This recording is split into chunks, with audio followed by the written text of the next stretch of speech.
इस वीडियो में हम लोग देखेंगे माई इंग्लिश बुक का लेसन 4.4 का क्वेश्चन और आंसर। ठीक है, तो ये वीडियो में हम लोग वार्मिंग अप देखेंगे और उसके बाद मार्जिन के क्वेश्चंस देखेंगे। देखो मैं आपको बताती हूँ, आपकी टेक्स्ट बुक में ये देखो वार्मिंग अप ये जो दिया गया है ना, इसमें यहाँ पे जो भी क्वेश्चंस है इनके आंसर मैं आपको बताने वाली हूँ।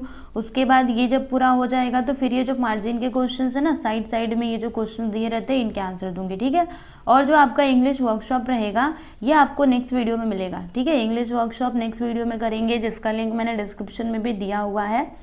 तो आप उस वीडियो को डिस्क्रिप्शन में जा करके, मतलब डिस्क्रिप्शन में जो लिंक दिया गया है उस पर क्लिक करके देख सकते हो। ठीक है, तो चलिए अभी बिना कुछ देरी किए हम स्टार्ट करते हैं हमारा वीडियो। तो यहाँ पे वार्मिंग अप में देखो स्टूडेंट, चिट चैट में सबसे पहला क्वेश्चन क्या है कि हैव यू हर्ड और रीड अबाउट नेचुरल कैलामिटी। क्या आपने कभी नेचुरल कैलामिटी के बारे में सुना या फिर कहीं पे पढ़ा है? तो देखो इसका आंसर हमने लिखा है yes I have read about natural calamities, earthquake, drought, floods etcetera in newspaper. है ना, न्यूज़पेपर्स में तो हम पढ़ते ही हैं जो भी नेचुरल कैलामिटीज हैं उनके बारे में, राइट। सेकेंड क्वेश्चन है कि what are the different possibilities in a journey, यानी जब यात्रा मतलब होती है, ठीक है, तो वहाँ पे कौन कौन सी अलग अलग पॉसिबिलिटीज है, कौन कौन सी मतलब कौन कौन सी घटनाएं होने की संभावनाएं हैं। ठीक है, ऐसा समझ में आ रहा है आपको? तो देखो इसका आंसर हमने लिखा है कि in a long journey some unexpected things are possible, specially accident, break down on the way, shipwreck, plane crash etcetera. Third question है यहाँ पे कि do you know the sea voyages. क्या आपको समुद्री यात्रा के बारे में पता है? जो समुद्री यात्राएं होती है उसके बारे में आप जानते हो?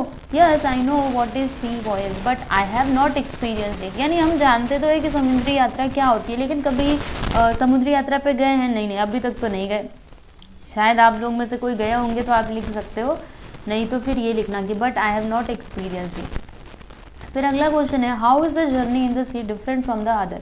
यानी जो सी की जर्नी होती है, जो समुद्री यात्रा होती है, वो दूसरी यात्राओं से अलग कैसे होती है। Okay, how it is different from other.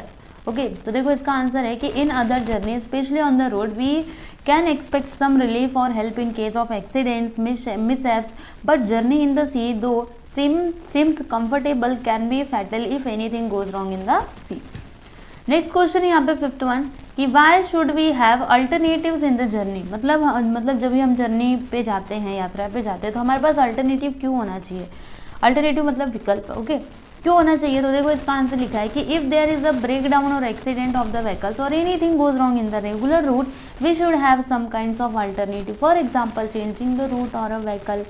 Of course it is possible in the road journey or train journey only. है ना बच्चों, हमारे पास देखो कभी कभी हो सकता है कि कभी एक्सीडेंट हो गया व्हीकल का या फिर कुछ ना कुछ हो गया, तो हमारे पास अल्टरनेटिव तो होना चाहिए कि चलो अगर ये रोड टूटी हुई है तो हम दूसरे रास्ते से चले जाएंगे, अगर ऐसा कुछ नहीं है तो फिर तो हमको इंतजार करना पड़ेगा, तब तो हम फंस जाएंगे। है ना, इसलिए हमेशा हमारे पास अल्टरनेटिव होना ही चाहिए। ठीक है, चलो आगे चलते हैं।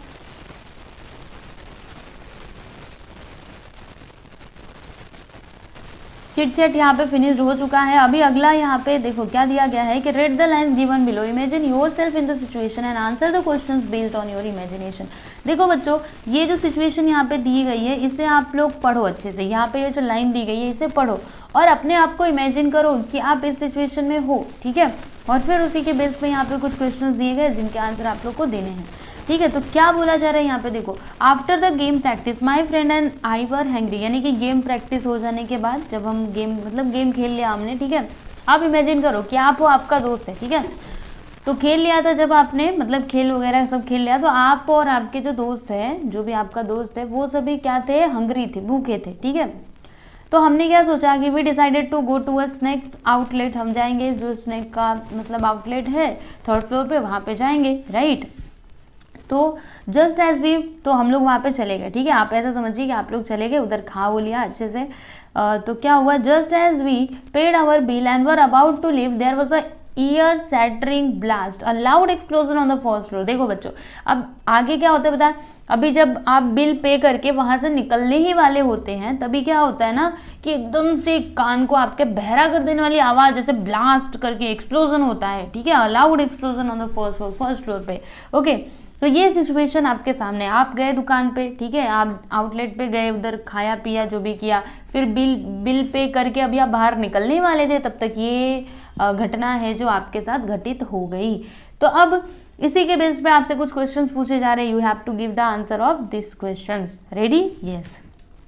देखो यहाँ पे फर्स्ट क्वेश्चन क्या है कि what was your first reaction, आपका पहला रिएक्शन क्या था। तो देख लो इसका answer, our immediate reaction was one of shock and then we fled out of the mall. सबसे पहले तो एकदम से शॉक हो जाएंगे, अरे ये सब क्या हो गया, ये कहाँ से आ रहा है ना, फिर वहां से भागने की कोशिश करेंगे।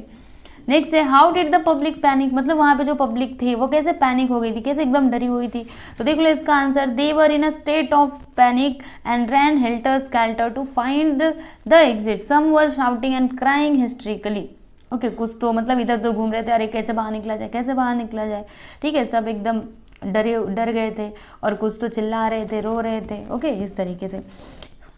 अगला क्वेश्चन है कि how did some alert sensible people do, यानी जो थोड़े सेंसिबल लोग थे, थोड़े दिमाग वाले थे, वो क्या कर रहे थे, है ना, मतलब उन्होंने क्या किया। तो देख लो इसका answer, they were trying to calm down the people and helping children and women to escape from the mall, यानी वो क्या कर रहे थे, सबको शांत करने की कोशिश कर रहे थे, और फिर जो बच्चे और जो भी औरतें थी उनको बाहर निकालने की कोशिश कर रहे थे। राइट। अगला यहाँ पे क्वेश्चन है कि what was damage and danger, मतलब डैमेज और डेंजर क्या था, मतलब वहाँ पे खतरा कौन सा था, और मतलब क्या क्या वहाँ पे मतलब डैमेज मतलब पता है ना, नुकसान क्या क्या हुआ। ठीक है, तो देख लो इसका answer, fire broke up on the third floor and was roaring upwards, the blast had damage everything with structure of the mall, the fourth floor was in danger. Next question है कि who came to the rescue, rescue करने के लिए, बचाव कार्य के लिए कौन आया। तो the police, the fire brigade and the local people came to the rescue. ठीक है, पुलिस आई, फायर ब्रिगेड आई, और जो भी लोकल पीपल रहे वो सभी आए हेल्प करने के लिए।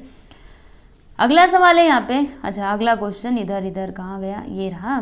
Yes, how many were injured and killed, यानी कितने लोगों को मतलब चोट लगी और कितने लोग जो है वो मारे गए। तो देख लो इसका आंसर, आप अपने मन से कुछ भी लिख सकते हो, आप उस सिचुएशन में अपने आप को इमेजिन करो, सोचो कितने लोग मरे होंगे, कितने लोगों को कुछ हुआ होगा। तो देखो यहाँ पे लिखा है 4 women and 2 men were injured, fortunately no one was killed, मतलब 4 औरतें और 2 आदमी, ठीक है, ये लोग क्या हुए, उनको थोड़ी बहुत चोटें आई, लेकिन कोई भी मारा नहीं गया, है ना, भाग्य से कोई भी नहीं मारा गया, सबके सब जिंदा सुरक्षित हैं, बस थोड़ी बहुत चोटें आई थी।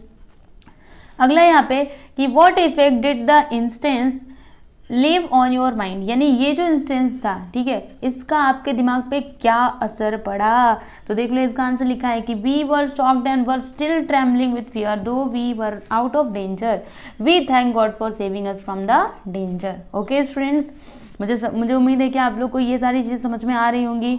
अब आगे चलते हैं, अगला सवाल क्वेश्चन नंबर 2 का A, the word unsinkable has a prefix as well as a suffix, the root word is sink. देखो बच्चों, ये जो आपका वर्ड है अनसिंकेबल, इसमें सफिक्स भी है एज वेल एज प्रीफिक्स भी है। तो सफिक्स कहाँ पे है, प्रीफिक्स कहाँ पे है, prefix is un and able is the suffix. तो ये सिंक क्या है, think is the root word. समझ में बात आई आपको, प्रीफिक्स को हमेशा आगे लगाते हैं, सफिक्स को हमेशा पीछे लगाते हैं। Okay, keep in your mind, don't forget. बात समझ में आई आपको। तो अब आपको क्या करना क्या है, ये सिंक क्या है, रूट वर्ड है, वो तो आपको समझ में आ गया। आगे देखो, give the root words of the following, यहाँ पे कुछ वर्ड्स दिए गए जिनमें आपको रूट वर्ड बताना है। क्या बताना है, रूट वर्ड। ठीक है, पहले यहाँ पे अनकंफर्टेबल, अनकंफर्टेबल, ठीक है, तो un is a prefix, able is a suffix and comfort is a root word. Clear है ना। फिर अनहैप्पीनेस, तो happy is the root word, बाकी दोनों क्या है, आगे और पीछे वाले प्रीफिक्स एंड सफिक्स हैं। फिर इनसिक्योरिटी का सिक्योर, इनएक्यूरेसी का एक्यूरेट, इंडिपेंडेंस का डिपेंड, मेलर का ईमेलर का मेल, ठीक है, अनलूजन का लूज, डिसेबिलिटी का एबल, देखो एबल, ठीक है। फिर यहाँ पे अपीयर, अनफ्रेंडली का फ्रेंड, इंटरएक्टिव का एक्ट, और उसके बाद मिसअंडरस्टैंडिंग का अंडरस्टैंड। क्लियर है आपको। तो हमने ये सभी रूट वर्ड्स यहाँ पे लिख दिए हैं। आई होप कि आप लोग को समझ में आया होगा, और एग्जाम में अगर ऐसा क्वेश्चन आया तो आप लोग छोड़ोगे बिल्कुल भी नहीं। This is very easy. Okay, try to understand. अब बी है यहाँ पे, write 2 words each of the following prefixes. देखो बच्चों, यहाँ पे कुछ प्रीफिक्स दिए गए हैं, तो इनका यूज करके आपको एटलीस्ट 2 वर्ड्स तो लिखने ही हैं। तो देखो यहाँ पे एंटी है, तो एंटी का यूज करके 2 वर्ड्स बना दीजिए। प्रीफिक्स है, it is a prefix. Okay, so antiseptic prefix जो आगे लगता है, बताया था ना अभी, देखो anti social and anti septic. Okay, फिर डिस, तो डिस एक प्रीफिक्स है, इसका यूज करके 2 वर्ड लिखिए, तो डिसलाइक और डिस्करेज। फिर अगला है नॉन, तो इसका यूज करके आप यहाँ पे वर्ड्स बनाइए 2, तो non English and non violence. फिर RE, इसका यूज करके बना दो रीअरेंज एंड रीप्लेस। क्लियर है। नेक्स्ट क्वेश्चन है यहाँ पे C, right 2 words each of the following suffixes. अब यहाँ पे सफिक्स दिए गए हैं जिनका यूज करके आपको एटलीस्ट 2 वर्ड्स तो बनानी ही है। फॉर एग्जाम्पल फुल, तो फुल का यूज करके 2 वर्ड बना दीजिए, फेथफुल एंड डाउटफुल। फिर नेक्स्ट OUS, ठीक है, तो इसका यूज करके 2 वर्ड्स बना दीजिए, करेजियस एंड क्यूरियस। फिर यहाँ पे लेस, तो सेंसलेस एंड बेसलेस। फिर fourth LY, deadly and promptly. Okay, clear है कि नहीं? हाँ जी बिल्कुल, बहुत ही इजी है। सफिक्स जो बाद में लगता है, प्रीफिक्स यानी जो पहले लगता है, प्री पहले।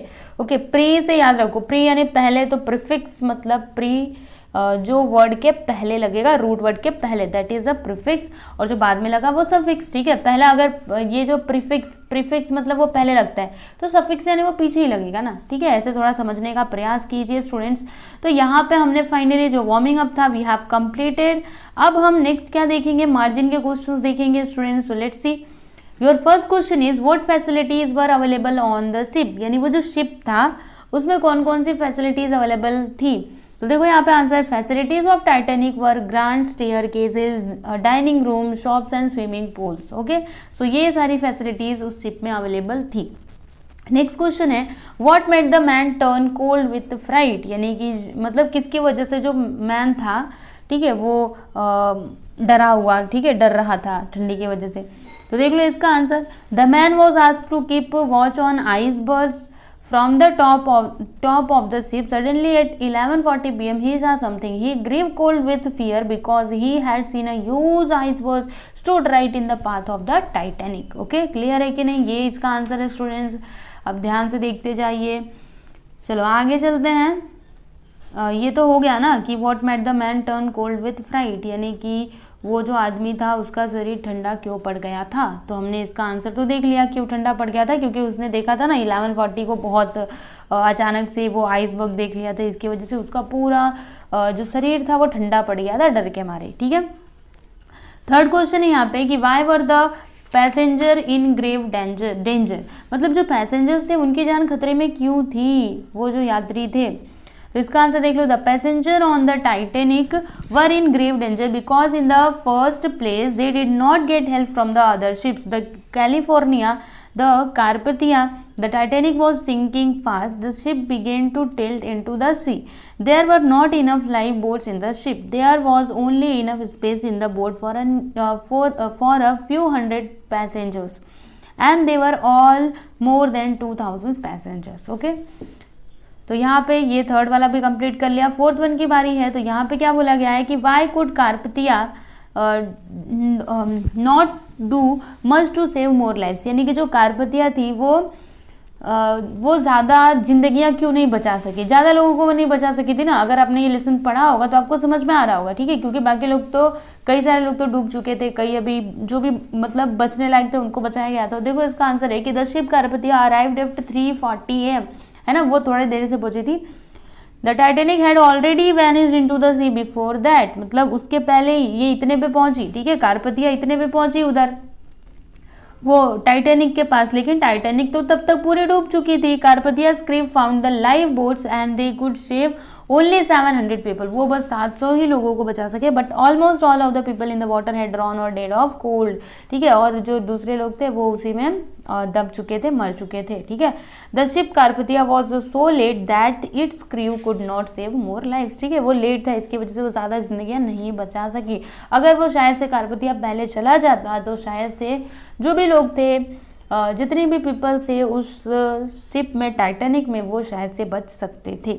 ठीक है, लेकिन अफसोस कि वो देर से पहुंची। चलो आगे चलते हैं। फिफ्थ है यहाँ पे कि what 2 compulsions were laid down for all ships in 1913। Okay, मतलब कौन से 2 कंपल्सन्स थे इस 1913 में फॉर ऑल शिप्स। तो देख लो इसका आंसर, पहला क्या था कि all ships must keep their radios working all hours of the day and night. ठीक है, उनको रेडियो जो है मतलब उनका चालू ही रहना चाहिए।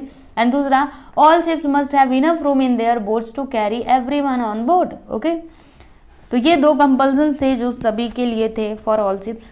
अगला यहाँ पे कि how far had the Titanic sunk, यानी जो टाइटेनिक था मतलब वो कितने कहाँ तक डूबा था, ठीक है, कितने तक। तो देखो यहाँ पे answer, Titanic had sunk at a depth of around 4000 metres, 4000 metres अंदर जाके वो डूब गया था।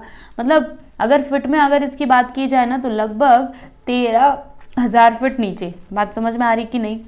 चलिए यहाँ पे देखिए हमने ना मार्जिन के भी क्वेश्चन देख लिए हैं और उसके बाद जो वार्मिंग अप में क्वेश्चंस दिए गए थे वो भी हमने देख लिया। जैसा कि मैंने बताया था कि जो आपका इंग्लिश वर्कशॉप रहेगा उसको नेक्स्ट वीडियो में देखेंगे, जिसका लिंक मैंने डिस्क्रिप्शन में भी दिया हुआ है, तो आप उस वीडियो को जरूर देखिएगा।